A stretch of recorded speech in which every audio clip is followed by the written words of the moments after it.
তারাপীঠে হোটেলে অগ্নিকাণ্ডের জের একদিকে অডিট কমিটি যেমন গঠন করা হয়েছে, তার পাশাপাশি জেলা প্রশাসন এবারে বড়সড় পদক্ষেপ নিল। তারাপীঠে অন্তত 15টি হোটেল বন্ধ করার নির্দেশ দেওয়া হয়েছে।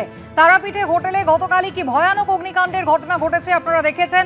9 জন মানুষের মৃত্যু হয়েছে দমবন্ধ হয়ে, জ্বলন্ত দগ্ধ হয়ে, এবং এই ঘটনায় ইতিমধ্যেই 9 সদস্যের একটি অডিট কমিটি গঠন করা হয়েছে। তদন্ত করবে এসআইটি। এই সমস্ত ব্যবস্থা হয়েছে। হোটেল মালিক, তার ছেলে দুজনকে গ্রেফতার করা হয়েছে। আর এবার জেলা প্রশাসনের বড় পদক্ষেপ, তারাপীঠে 15টি হোটেল বন্ধ করার নির্দেশ দিল বীরভূম জেলা প্রশাসন। সরাসরি পার্থপ্রতিম ঘোষ রয়েছেন আমাদের সঙ্গে। পার্থ, কিছুক্ষণ আগেই তুমি বলছিলে যে জেলা প্রশাসন অত্যন্ত কড়া নজরদারি রেখেছে, কড়া পর্যবেক্ষণ হচ্ছে এবং একটা বড়সড় পদক্ষেপ হতে পারে। তাহলে এটাই কি সেই বড় পদক্ষেপ? 15টা হোটেল বন্ধ করার সিদ্ধান্ত নেওয়া হলো, কারণ কি? গতকালকের অগ্নিকাণ্ডের ঘটনার পর তারাপীঠে 15খানা হোটেল লজ সেটা হচ্ছে বন্ধ করে দেওয়া হলো এবং জেলা প্রশাসনের তরফ থেকে বলা হচ্ছে সেটা হচ্ছে যে তারা একবারে 15টা হোটেলের যে তালিকা সেই তালিকাও প্রকাশ করেছেন। করে বলা হচ্ছে যে আজকেই এই 15খানা হোটেল, সেই হোটেলে একেবারে তালা ঝোলানো হবে, সেই 15টা হোটেল সম্পূর্ণ বন্ধ করে দেওয়া হবে।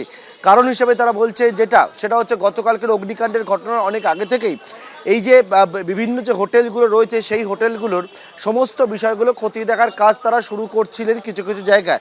সেই জায়গায় 15টা হোটেলকে নোটিশ করা হয়েছিল, যাদের কারোর হচ্ছে ফায়ার লাইসেন্সটুকু নেই, কারোর হচ্ছে কোনো রকমভাবে পলিউশন লাইসেন্স নেই, কারোর হচ্ছে কোনো রকমভাবে যে নির্দিষ্ট যে নিয়মগুলো থাকে সেই নিয়মগুলোই নেই।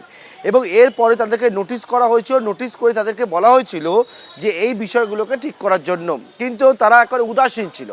এবং এই নোটিশ অনেক দিন আগেই করা হয়েছিল, তারপরেও সেই হোটেলগুলো কোনো রকম পদক্ষেপ তো নেয়নি, তারা লাইসেন্সও নেয়নি যেমন, তারপরেও কিন্তু সেই হোটেল চালাচ্ছিল।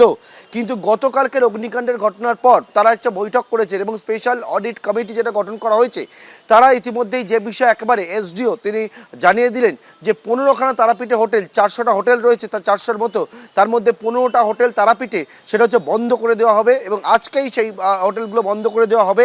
কিছুক্ষণ পর পুলিশ গিয়ে সেই হোটেলগুলোতে তালা ঝোলাবে এবং এই সিদ্ধান্তের কথা কিন্তু একেবারে স্পষ্ট করে ঘোষণা করা হলো।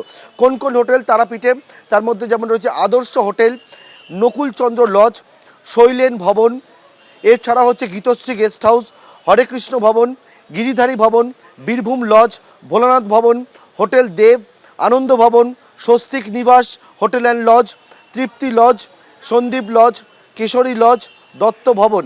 এই যে 15টা হোটেলের তালিকা তোমায় বললাম, এই হোটেলগুলো কিন্তু বন্ধের সিদ্ধান্ত নেওয়া হলো। এবিপি আনন্দ, এগিয়ে থাকে, এগিয়ে রাখে।